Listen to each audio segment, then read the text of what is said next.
Federico Reyes Heroles nos presenta un personaje, a un profesor de filosofía que se pone a reflexionar a los 55 años sobre el amor y el erotismo.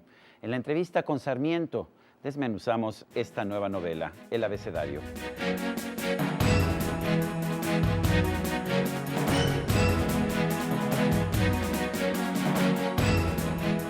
Federico Reyes Heroles es escritor, lo conocemos muchas veces como analista político, pero ha publicado toda una serie de novelas como El Abismo y acaba de publicar una que se llama El Abecedario. Federico Reyes Heroles, gracias por estar con nosotros. Al contrario, sí. En primer lugar, como alguien que durante muchos años fue enciclopedista, me agrada ver que alguien tiene la misma obsesión por el orden alfabético que puede tener cualquier enciclopedista. ¿De dónde surge este afán de ordenar el mundo y en este caso pues los recuerdos, el mundo, las obsesiones de un filósofo como el señor Sergio Sarmiento, pero en orden alfabético? Bueno, mira, yo creo que las palabras pueden ser nuestras grandes amigas o grandes enemigas. Si nosotros las usamos sabiendo lo que estamos, el instrumento que estamos utilizando, pues me parece muy bien. ¿Para qué sirve? ¿Qué es lo que implica? Pero cuando se convierten en un hábito y entonces las usamos de manera despreocupada, pues pueden pasar a gobernarnos. Entonces, en este libro, que de alguna manera lo que se propone es una reinvención del amor, pues lo primero que había que revisar es las palabras que utilizamos para referirnos al amor en este mundo tan agitado, tan convulso, tan de teléfonos celulares, nos damos poco tiempo para reflexionar en las palabras que estamos utilizando para decir algo. ¿Qué quiere decir el beso, por ejemplo? ¿Qué quiere decir la caricia, por ejemplo? ¿No? ¿Qué quiere decir para todos, pero qué quiere decir también para Samuel Urquiaga, que es quien finalmente nos ofrece esta reflexión? Es el amor, pero es el amor en la ausencia de Marisol. Cuéntanos, sí. ¿Por qué el amor en la ausencia? Bueno, yo creo que el hecho de que la primera relación haya sido una relación muy fluida de dos jóvenes, pues es una historia bastante común. Sin embargo, esa atracción por la carne, esa sensación, esa necesidad de estar uno con el otro, esta cuestión de la frescura, ¿no? que embruja, que atrae, que de alguna manera embriaga. Entonces hay una persecución que se da, un flechazo, como decimos a veces, que se da de manera muy natural entre este par de jóvenes universitarios y que fructifica en una relación muy divertida, entre otras cosas, ¿no?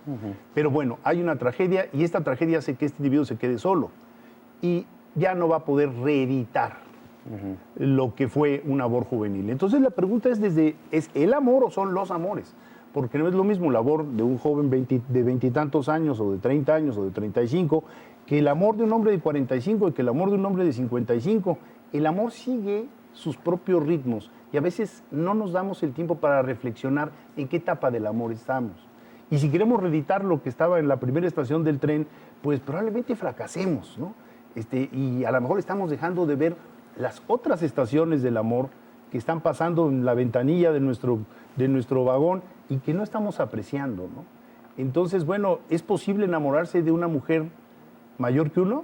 Es algo que no es demasiado extraño, ocurre, se da con cierta frecuencia. Creo, sí. ¿Cómo lo explicas? Es poco popular, pero se da también a través de un análisis muchísimo más severo de lo que estás buscando en el amor, en el cariño, en la compañía, en el código compartido, porque nuestro filósofo descubre que hay un código compartido como en los aviones, como en los vuelos, hay un código compartido que se puede ir fomentando, ir cultivando, ir trabajando, ¿no? ¿Cómo escoge nuestro filósofo y amigo narrador sus letras, sus conceptos dentro del abecedario? ¿Por qué no está alma? ¿Por qué no está Dios cuando son conceptos que parece que está reflexionando él sobre ellos constantemente?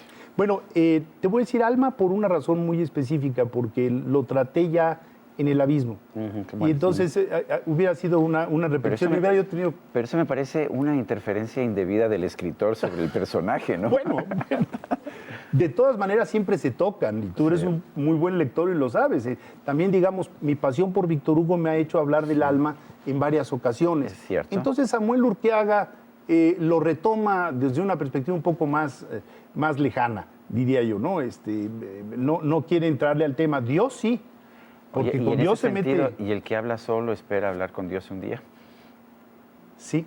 Sí, así de sencillo. Y eso lo dice Samuel Urquiaga, pero de alguna forma lo está diciendo también a Federico Reyes Heroles, que no es conocido por sus proclividades religiosas. No, para nada, al contrario, lo que me parece es que una frase de Antonio Machado. Es de Machado, es de Machado la frase y me parece apasionante, ¿no? Porque él va descubriendo que habla solo y que entonces esta cuestión de hablar solo puede llevarlo uno a la locura, y entonces tiene un psiquiatra de nombre Lauro, que con el cual ni siquiera se atreve a decirle que habla solo, se habla a sí mismo, y lo que es más, le habla a un piano y establece un diálogo con un piano. Y el diálogo con el piano es quizá de los diálogos más importantes de toda la novela. Eso también pues, es un reto narrativo, hasta donde un objeto inanimado puede convertirse en un personaje entrañable, que te pueda sacar una lagrimita, ¿no? Pero si no ha dicho una sola palabra, ¿cómo haces que un objeto se convierta en parte de la vida de alguien y que pueda determinar en algún sentido los pasos de la vida de este filósofo que está reencontrándose en la vida amorosa? Y este filósofo nos ofrece, claro, reflexiones sobre el amor, sobre el erotismo, pero también sobre Pascal. También aparece Nozick, uno de los filósofos libertarios más interesantes del siglo XX, pero que pues es conocido por una minoría. ¿De dónde se le ocurren esas reflexiones a tu filósofo? Mira, yo he dado clases durante muchos años en mi vida y quizá después de escribir es lo que más gozo. Y había yo escrito novelas en donde el personaje principal era un actuario, el abismo, o había escrito novelas de otro tipo de personajes. ¿Escogiste a propósito a alguien más cercano a ti? En algún sentido sí, porque se me hacía que el expediente de la clase, este gozo intelectual de poder dialogar con alguien, como lo estoy haciendo ahorita contigo, y recibir la respuesta de los alumnos que a la vez te provoca nuevas reflexiones, es para los que nos dedicamos al pensamiento, es delicioso, Sergio, es delicioso. Entonces, me pareció que eso no está retratado. Tenemos muchas novelas sobre los profesores de la Facultad de Filosofía, pero no sobre el diálogo, sobre ese fenómeno increíble, apasionante, que es que la palabra te lleve a estimular el cerebro y a imaginarte cosas. Y Pascal se le atraviesa en la soledad, ¿no? Y entonces él invita, y por supuesto los alumnos al principio se burlan, porque ya se convirtió, ya se hizo religioso nuestro profesor Urquiaga, ya nos está traicionando el liberal, no es posible. Y entonces él los empieza, como debe hacer un buen maestro, los empieza a cuestionar. Entonces no creen ustedes en el diablo. ¿Pero cómo no creen en el diablo? Y les plantea el dilema del diablo, que es un dilema muy divertido, pero que es un dilema que se utiliza en todos los manuales de filosofía para demostrar que Dios no es ni omnisciente ni omnipotente, y que si ocurre una tragedia, bueno, que no la pudo parar, o no la quiso parar, o no supo de la tragedia. Entonces, a lo mejor lo que ocurre es que la explicación está en el diablo, porque el diablo sí existe. Por supuesto, el grupo se ríe al principio, pero conforme vas metiendo al alumno en las reflexiones del dilema del diablo, pues resulta que no es tan sencillo salirse de estas discusiones, por eso son tan apasionantes, ¿no? ¿Cómo se le apareció el filósofo Samuel Urquiaga al profesor Federico Reyes Heroles? ¿Cuándo fue el primer día en que de repente, no sé, a lo mejor te estabas afeitando, te viste al espejo y dijiste, Samuel, encantado de conocerte? Algo hay de eso, sin duda, algo hay de eso. ¿Te acuerdas de cuándo lo pensaste por primera vez? Este va a ser el personaje de mi nueva novela. Fue caminando solo. Soy muy respetuoso de la vitalidad de los personajes. Me ha ocurrido en Noche Tibia, por ejemplo, pensaba yo en un personaje que está tomado de Fernando Benítez. Yo pensé que iba a ser un personaje tangencial y se convirtió en un personaje central, entonces lo dejas caminar. Y en cambio, otros personajes que tú te imaginaste que iban a ser centrales, a veces son muy aburridos. Y entonces hay que liquidarlos, sacarlos de la trama, ¿no? La posibilidad de que el profesor dialogara con el grupo me pareció que era muy atractiva. ¿Esa era la idea original? Esa era la idea original. Un profesor que dialoga con un grupo. Exactamente. Y que llega con una serie de dilemas internos que de alguna manera se traslucen. Sergio, todos los que hemos dado clases sabemos que de pronto les estamos planteando también nuestros problemas, aunque no lo hagamos de una manera franca o no desnudemos nuestros problemas, pero muchas veces uno inclina al grupo, inclina un curso, dependiendo del momento vital que uno esté atravesando. Y esto no creo que sea negativo, al contrario, puede nutrir a un grupo muchísimo el haber conocido a un maestro, filósofo, viudo, que está retomando el amor y que de repente le toca el hombro a una colega y entra en una crisis, porque el hecho de volver a sentir la carne fresca de una mujer, el oler a la mujer de cerca, el sentir su cabello. A mí me parece, fíjate que es curioso. El erotismo, sí. El erotismo que él no puede aniquilar a los 50 años. Entonces, hay ahí un expediente del erotismo que está planteado a lo largo de toda la novela. Es curioso porque sin quererlo, en las 5 novelas que he publicado, el elemento femenino es muy importante y los mejores elogios que he recibido muchas veces provienen de las mujeres, que se acercan y me dicen, por ejemplo, en Noche Tibia, llegó un momento se me olvidó que el narrador era un varón, porque hay una primera persona femenina. Entonces, aquí, de nueva cuenta, sin que yo me lo hubiera propuesto, hay 2 personajes femeninos muy diferentes, muy distintos, porque también se puede uno enamorar, la carne te puede sacudir, pero te puedes enamorar de una biografía. ¿Qué es más interesante para un intelectual, para un filósofo? ¿La emoción carnal? ¿El tirar los pétalos de rosa arriba de una cama y esperar que llegue esta mujer fresca, juvenil, bella, que se le ofrece? ¿O la biografía de una mujer cargada de experiencias, algunas de ellas muy duras, una mujer con una vitalidad y con una entereza que simple y sencillamente hace que el otro personaje se vea menor, hasta por una cuestión de edad? También la edad te hace crecer, te hace que las mujeres puedan ser mucho más interesantes. Entonces, una mujer de edad, no por la edad misma, debe ser descartada. Al contrario, a mí me parece apasionante conocer la vida de las mujeres y lo que hay detrás. Federico, algunos de los que estamos sometidos al escrutinio público, que somos figuras públicas, ya sea voluntaria o involuntariamente, terminamos siendo como... nos convertimos en una especie de estereotipo. Entonces está el analista político, está el filósofo, está el escritor, y a veces es muy difícil pensar que alguien puede saltar de una cosa a la otra. A ti se te vio durante mucho tiempo como un analista político, después empezaste a escribir ficción, novelas, pero ha llegado un momento en que me da la impresión de que para ti ya tu gran pasión es la novelística. ¿Es así? Casi es perfecta la lectura, salvo una observación.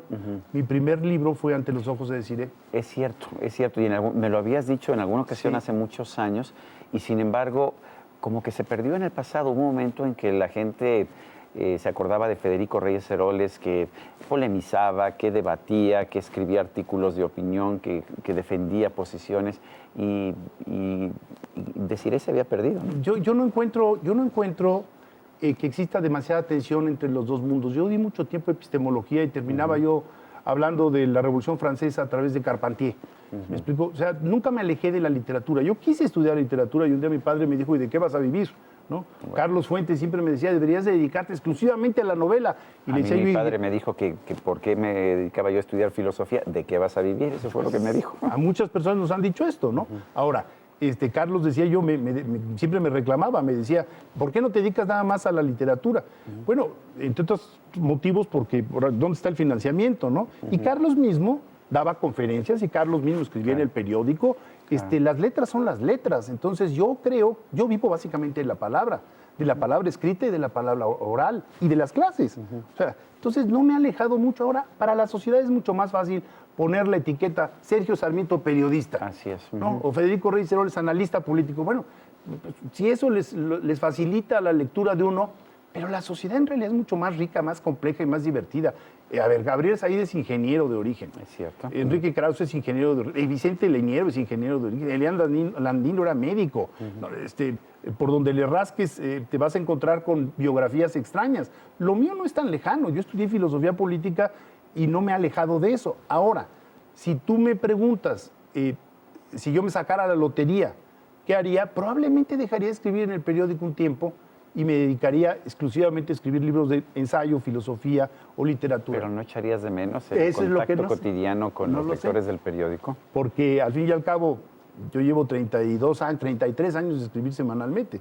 Entonces, pues también hay una pulsión, ¿no? de necesidad de ver qué barbaridad esto, cómo está ocurriendo esto, hay que hablar de aquello. O la lectura misma de la prensa, que como decía un día, me decía Gabriel García Márquez, le decía yo, ¿cómo le haces para mezclar los dos mundos? ¿Te acuerdas que escribía en Proceso y escribía semanalmente?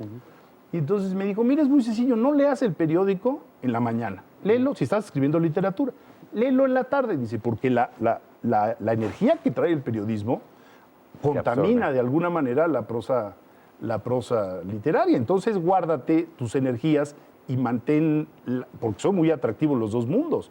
¿Son compatibles? Sí, yo creo que sí son compatibles. Y déjame decirte, yo no me imagino dejando de escribir literatura. Ahora, tampoco tengo esta necesidad de sacar una novela al año. Cuando las notas, yo tomo muchas notas a lo largo de los años, y cuando siento que ya tengo un material que vale la pena y una discusión que vale la pena, Ya entonces me lanzo. Pues Federico Reyes Heroles, autor del Abecedario, gracias por invitarnos a leer esta novela. No, gracias a ti por la invitación. Y a usted, amigo televidente, que hace posible este programa, se lo agradezco también. Esto es todo por hoy, pero no se lo olvide. Nos vemos la próxima.